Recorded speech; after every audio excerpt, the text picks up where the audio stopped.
questions should be stated concisely, directly, clearly, and as questions, not as, how to put it? Okay, simply as questions, not as roaming commentary. Okay, Gita.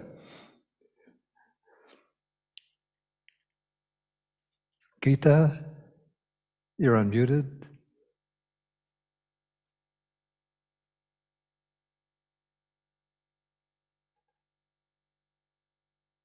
Okay, I don't see, I think we've lost Gita.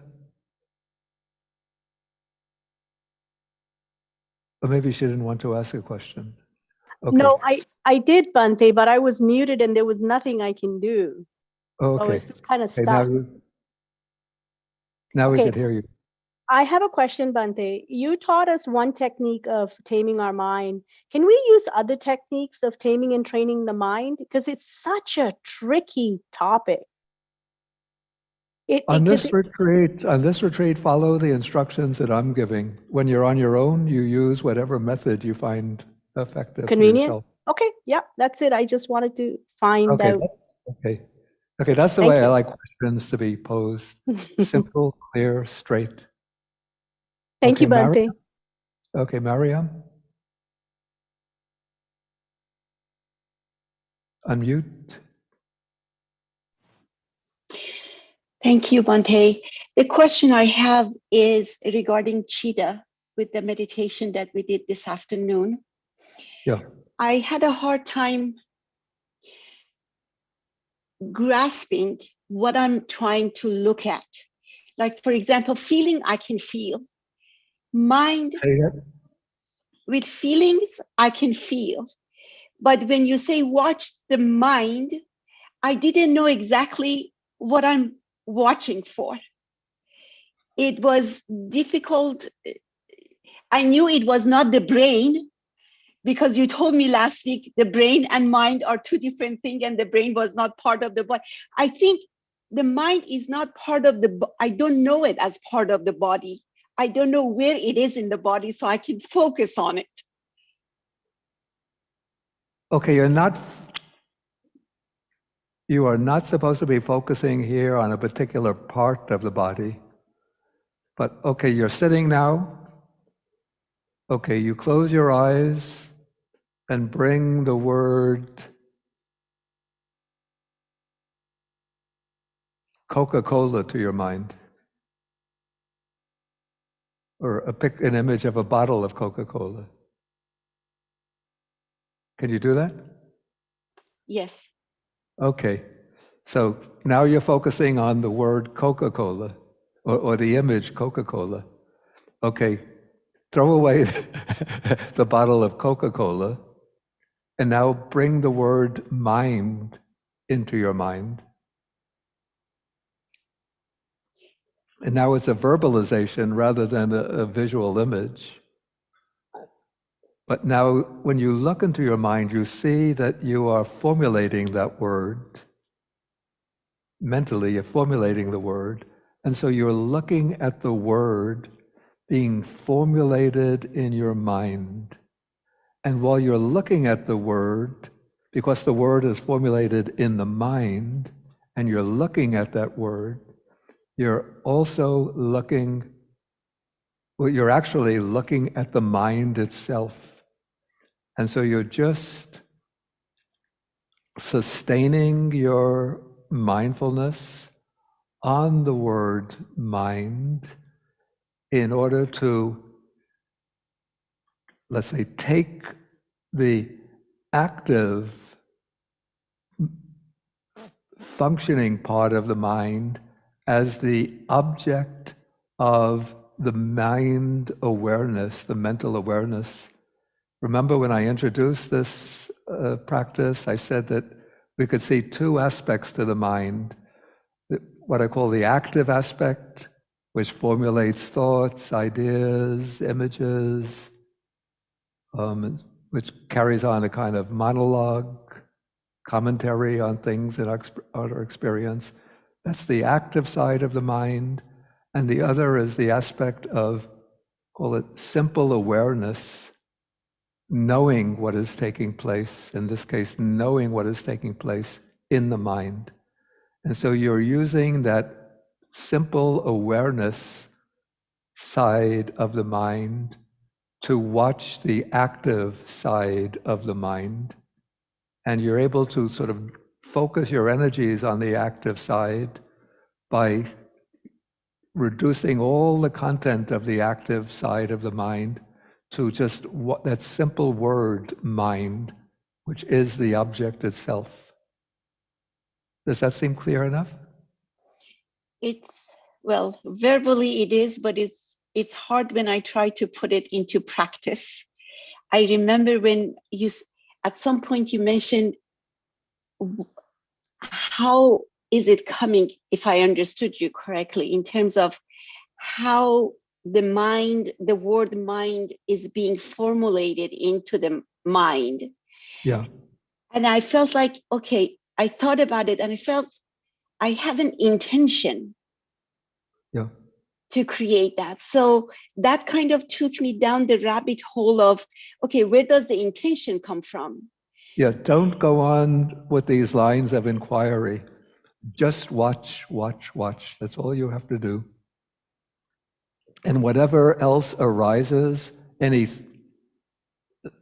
other thought arises, any reflection arises, just drop it and come back to the bare observation of the idea mind within the mind. Though if certain thoughts, other thoughts become prominent, again, these will be could be thoughts of desire, thoughts of aversion, or simple drifting, random drifting, then you designate it desiring or wishing, liking, whatever, resentment, anger, dislike, or drifting.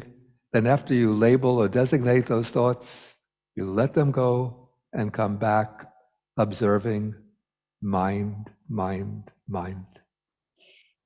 Do I need to have some level of concentration in order to do that? Or is just as long as I'm focused? As long as you're focused, in a it way, should be doable. This is bringing about concentration. It's leading to an interesting kind of, I would call it an interesting kind of samadhi, in which the mind is taking not some other object, but the mind is taking itself as the object. And it's an active kind of samadhi. It's not the still, quiet, quiescent, jhanic type of samadhi. I think in the Chinese, there's an expression for that, like the samadhi of, maybe compare it to like, we'll come into that tomorrow. I don't want to go into that now. Okay, so you're just concentrating the mind by watching the mind itself, the observant aspect of the mind, watching the active aspect of the mind, and the active aspect of the mind, everything, all the other mental activity is sort of stripped away, except for the one word, mind, which then becomes your point of focus. Okay. Thank you. Okay. Okay.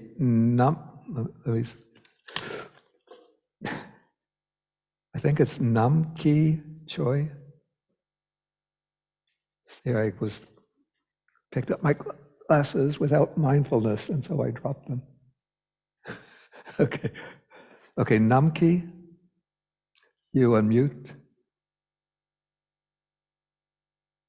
You have to unmute. Okay. Okay. Yeah, thank you, Bhante. My question is that when some thoughts and feelings arise,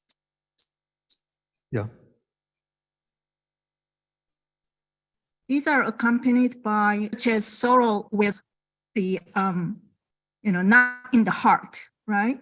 So I can dismiss them. However, I can dismiss the feelings, but these bodily reactions tends to linger. So what do I do about that? The bodily reactions? Yes, sensations like sadness, sorrow with not in the heart. Okay.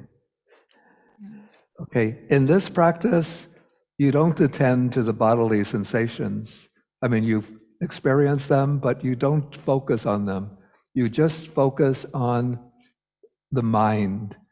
And say a state of sadness or sorrow arises, that could be something quite strong, if it's really over some major loss. And so this you would note as sorrow, sadness, and I'm sorry to say, sometimes they could be very strong element of attachment there. But sorrow, sadness, you note it, and then let it go and come back to observing mind.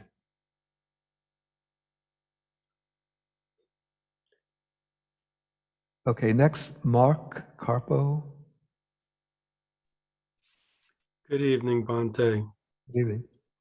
As I was repeating the word mind over hundreds of times, as I was repeating the word mind over hundreds of times, I was looking back to where is the word coming from? Yeah. And it seemed to have a location somewhere in my brain. And I noticed that I could move that location around. By changing the focus of my sensations, it seemed the word mind would move. In my body, I could move it. Am I doing something wrong, or is that just stop doing that? Or? Yeah, it sounds interesting phenomena, but maybe it's getting too much entangled. There's a Pali word, papancha, which means like mental proliferation, forming too many thought constructions around it. Don't play around with the word in that way, trying to move it to different parts of the brain or trying to correlate it with the brain. Just look into it, dropping everything else as it arises. What I've noticed, in relation to what you say, that one can change the tempo in which one is formulating the word mind. And so generally I would start off fairly slow or at a moderate pace, but to intensify the concentration, I would speed up the mental formulation of mind, making a real spin. You bring in a lot of virya or energy to keep on observing as one is formulating the word more and more quickly. And then that leads to a strong concentration. Thank you, Bhante. This course is amazing. Thank you. Okay, thank you. Okay, next is Luke. Thank you, Bhante.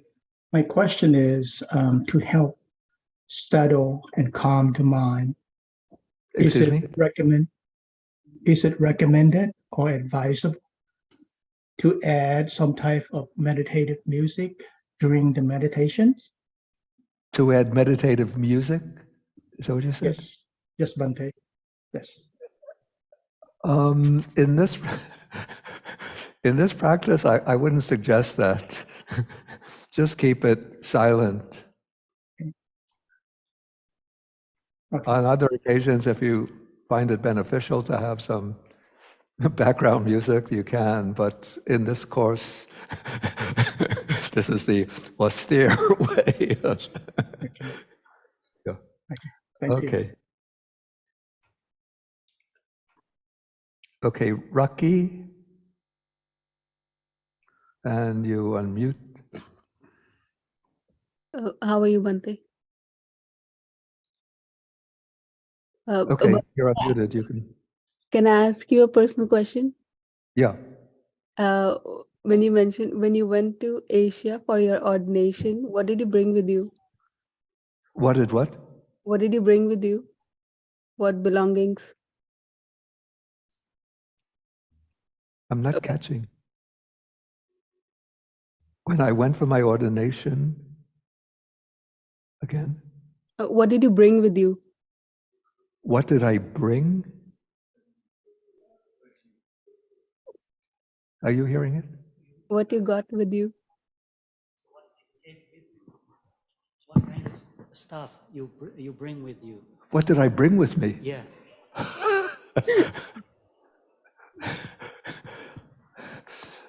Okay, this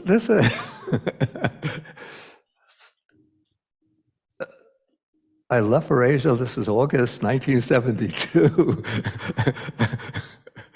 I think I probably would have brought some underwear. Otherwise, I don't remember any details. It's a bit of a long time. I'm sorry, I don't really remember so clearly. Almost certainly, I would have brought a toothbrush or toothpaste, towel. Otherwise, I don't really remember. Okay, I'm going to take maybe one more question, then I think we'll have to move into the practice. Otherwise, we'll just... Okay, so I think the next one is Chin Chin Lim. Unmute.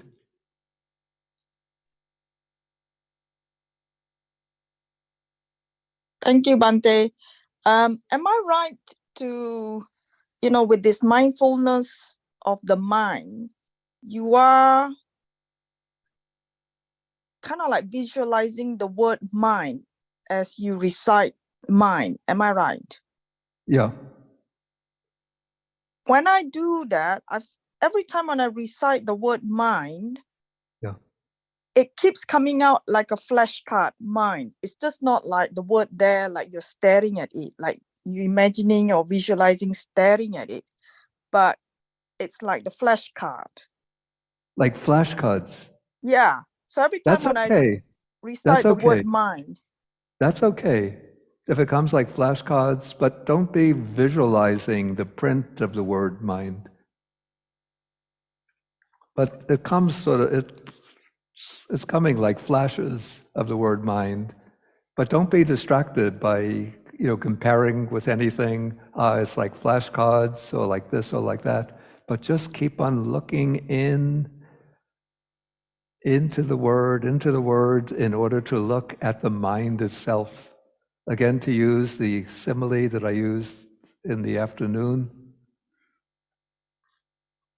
it's like the cat wants to catch the mouse, and so it's crouched in front of the mouse hole, watching for the mouse to stick its head out from the mouse hole. So you're watching the mind, using the word mind in order to observe the mind. That's it's such a simple technique, such a basic technique. Okay, so maybe I could take one more question then. Thank you. Okay, we take Rena. Oops.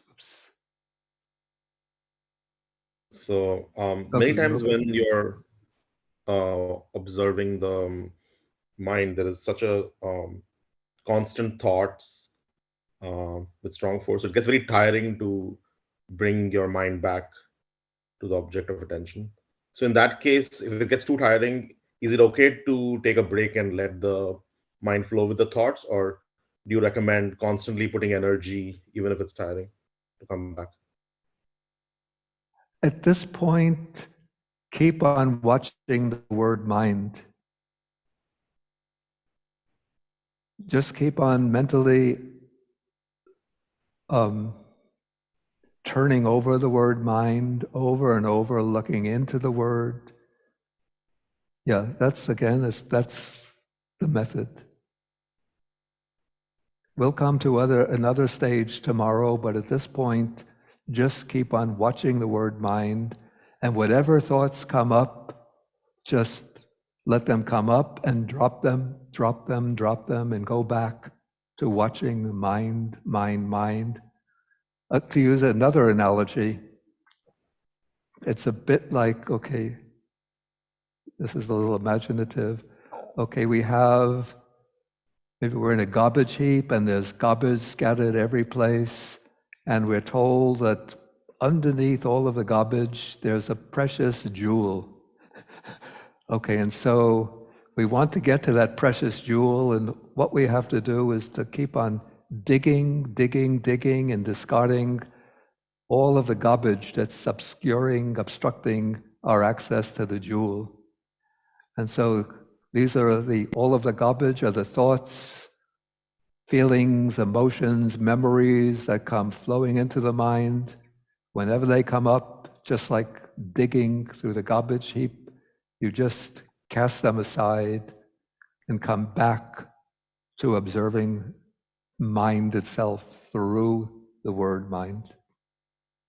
So if it gets very tiring due to the constant effort, then Excuse me? if due to the constant effort, if it gets tiring, you feel tired, then what should you do?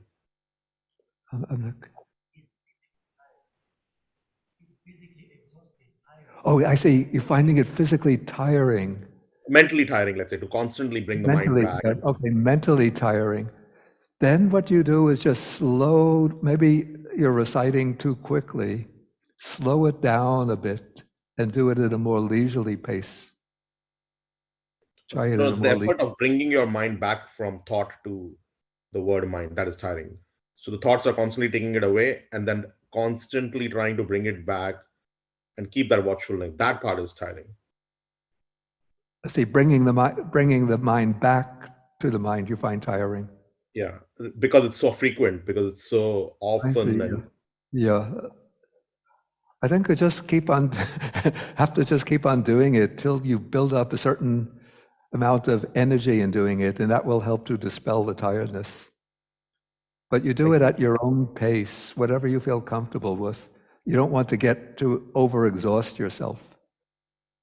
Thank you. And maybe if you find it tiring, maybe you could then drop this method for a few minutes and just go to, I would say, to mindful breathing, but not narrowly focused around the nostrils. Go to full body awareness of breathing in and breathing out till the mind settles down a bit. Then you can go back to observing the mind. Yeah, so that's applicable to anybody. If you find it starting to get exhausting, then come back to the broad mindfulness of the breathing, or mindfulness of the expansion and contraction of the whole body in the act of breathing in and out, so that the mind gets rested, then go back to observing, direct observation of the mind. Thank you. Okay, Anne Fuller, did you have a simple question? Since you were you were the only one with a question that I didn't call on. Yes, Bhante, I was just a little confused. It says visualizing the word mind. Are you actually seeing the word mind? I just got a little confused there. Yeah, you're not actually visualizing the word mind. Like you're not looking at you're not looking at a mental image of the letters M-I-N-D. Oh, okay. But it's more a mental verbalization of the word. Oh, You're okay. looking at the forming of the thought mind. Oh, okay. Great. And that is just an object. It's like a hook that will capture your attention, your mindfulness, or maybe let's say you have it's a hook for capturing your attention so that you're able to focus on observing the mind. Okay, thank you, Bhante. Okay, so let us then now move in. Jean Vogren, did you have a question? I see the hand symbol came up. Yes, I did, Bhante. I want to mention I had different things happening when I was focusing on mind. And some of it was just gradually I would see things arising, but then at one point, when I was focusing, the mind seemed to clear, just be clear. And I was just, it felt like I was watching the mind itself. The mind was right, it was still and right in front of me. And it felt very good. It didn't last, terribly long, but it lasted a while. And I was wondering, if that was all right. Yeah, that's good. That's exactly what we want. But Okay. don't become attached to it, because what's going to happen, you get that clearing, then you become attached to it, and sort of through natural conditions, that will fall away. Then you get upset, and then you keep on going back, trying to capture it. I have to recapture that. I have to recapture that. That's you don't want to do. Sometimes that clearing will come, then you experience it. When it vanishes, you let it go and just go back to observing mind, mind, mind, not intending to capture anything to recapture anything that's gone. Okay, so let us move it. I think we should do since we've been speaking now for almost a half an hour, do a couple of minutes again of bending and stretching exercises before we go into a sitting.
Okay, everybody can come back to their seats.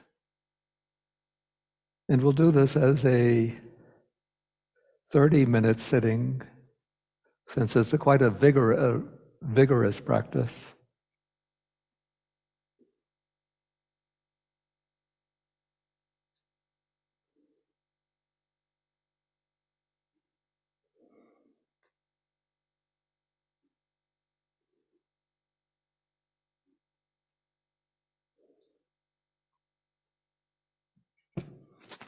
You could start off, as usual, you could start off with a few minutes, 3, 4, 5 minutes of mindfulness of breathing. And you could do the mindfulness of breathing in any way that you prefer. It doesn't have to be the focused breathing at the nostrils. If you prefer at the abdomen or with the chest, that's okay. But after 3 or 4 minutes, then go back to the direct observation of the mind.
Okay, you can relax now.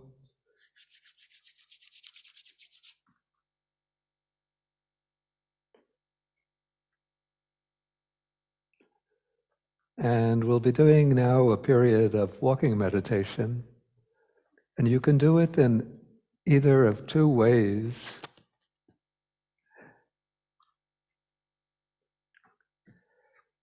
If you want to maintain like strong, focused mindfulness, then you can continue to do it the way we did in the afternoon with the with the 5 phases: picking, pushing, then when putting down on the floor, attending to the 3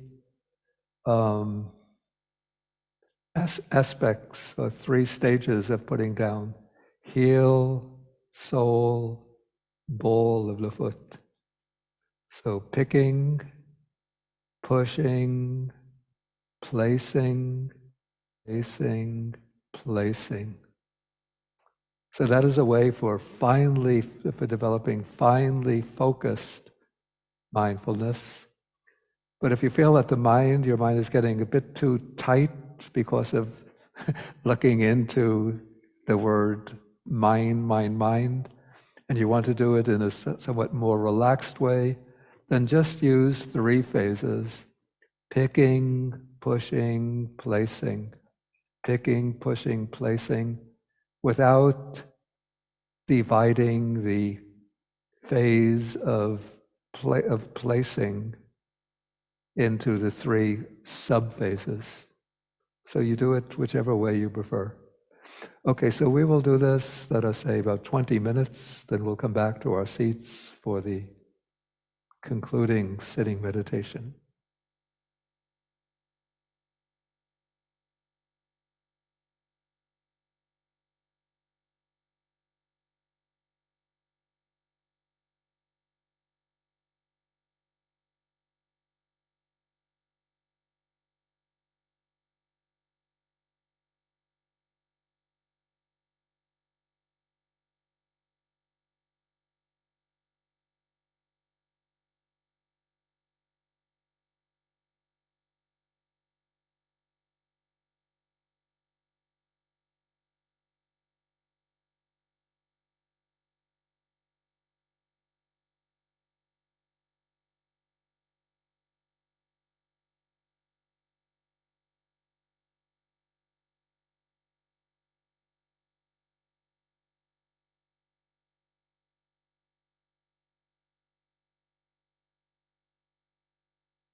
Okay, this will be a 25-minute session.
And whenever you feel the mind getting a bit tired and tense from looking into the mind itself, then you can maybe soften it up a bit by just turning to do some rounds of mindfulness of breathing in the broad general way, not with the narrow focus, but just observing the body, breathing in and out, till you feel a bit more sort of softened in the mind, then come back to investigating the word mind, or investigating the mind through the word mind.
Okay, we're going to do the closing session now, the short session of loving kindness and the sharing of the merits.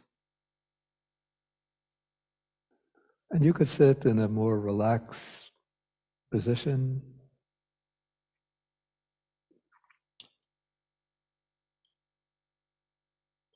Yeah, don't put up the sharing of the merits quite yet. I'll give a signal for that.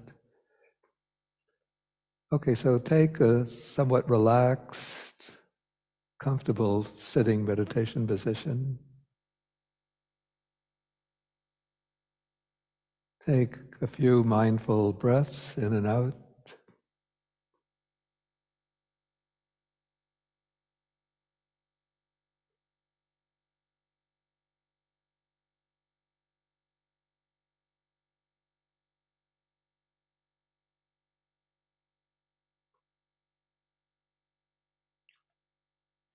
And then we're going to develop the loving kindness, the metta.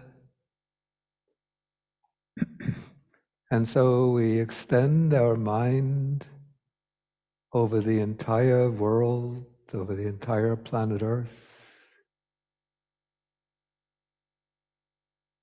And we take all human beings in this world, in every country, every continent, of every race, religion, ethnicity, and so forth, young and old.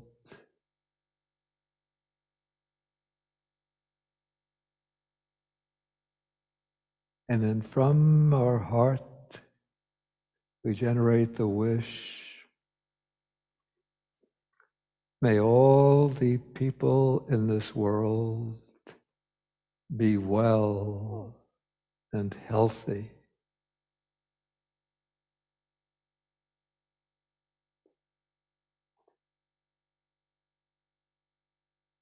May they all be safe.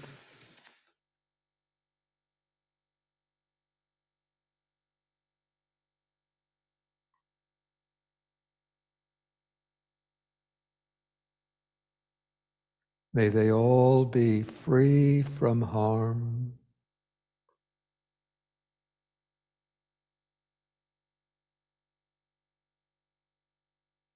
May they all be free from suffering.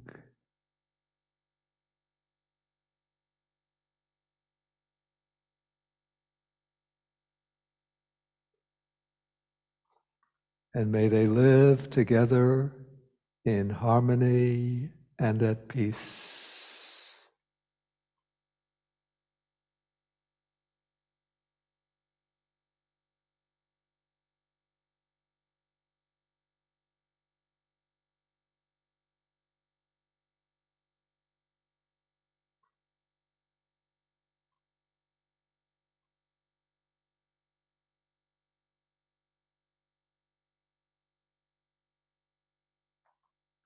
Okay, and then we extend our metta, our loving kindness, to all sentient beings in this world, taking in, for example, the animals, and in all the different realms of existence, from the highest realm to the lowest realm. And then from the heart, we generate the wish, may all sentient beings be well.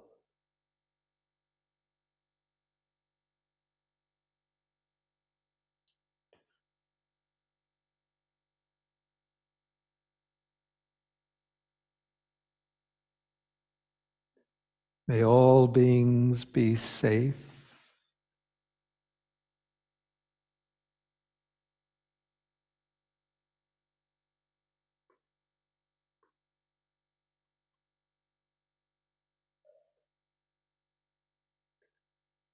May all beings be free from harm.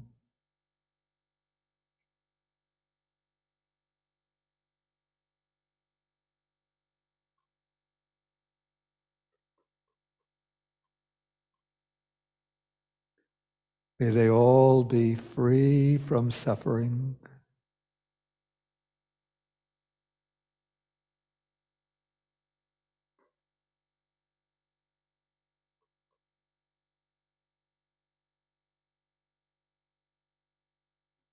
And may they all dwell together in harmony and at peace and in peace.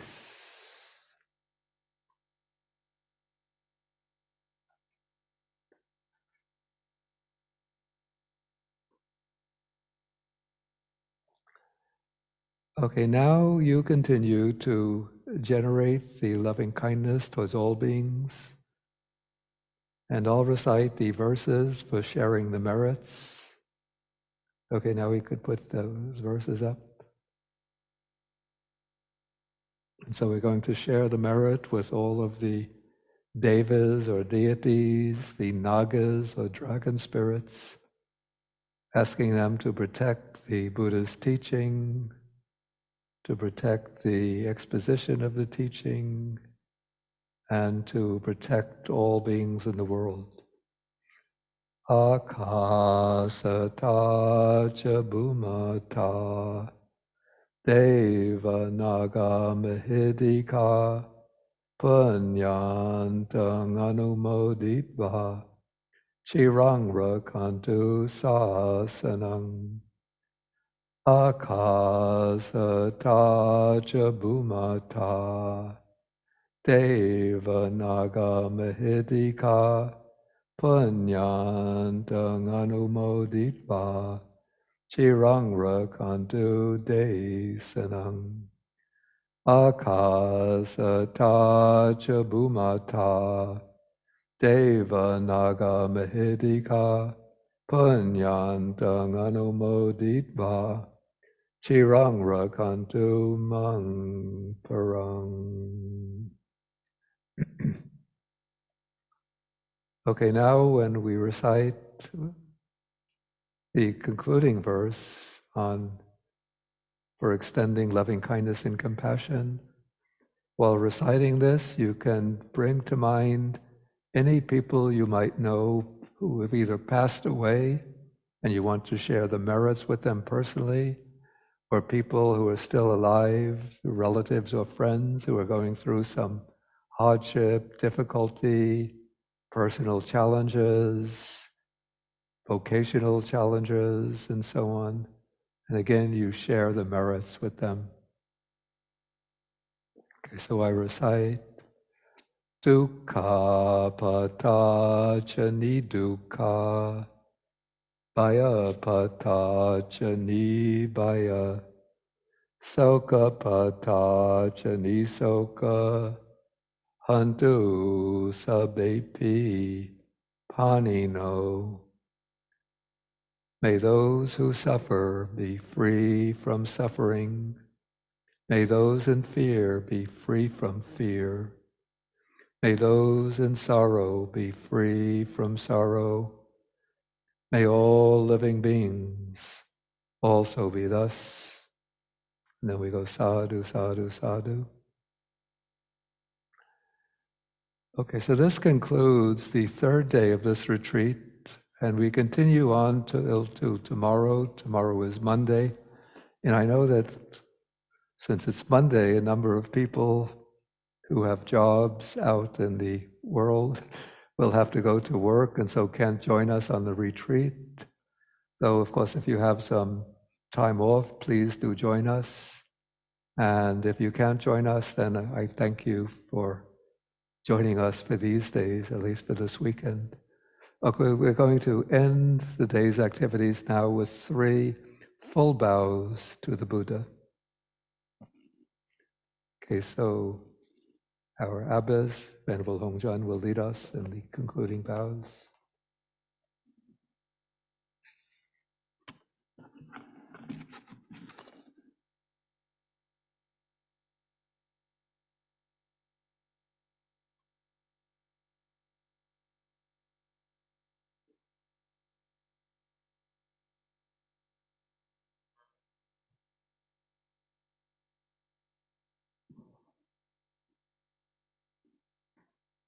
First bow.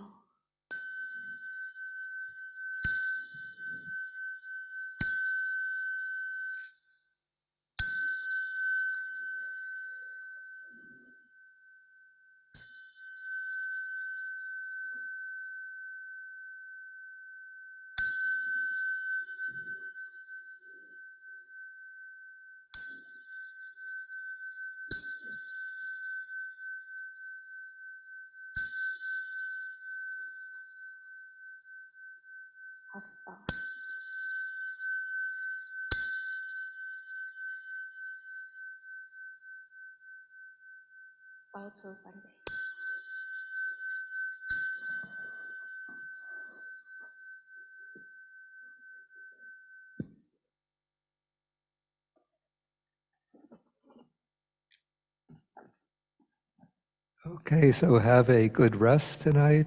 And remember, for those who are available, you can join us, especially if you're on the East Coast, you could join us for the morning half-hour meditation and 20-minute chanting at 6 a.m. Eastern Time. And then we'll continue with the main sections of the retreat at 9 a.m. tomorrow morning.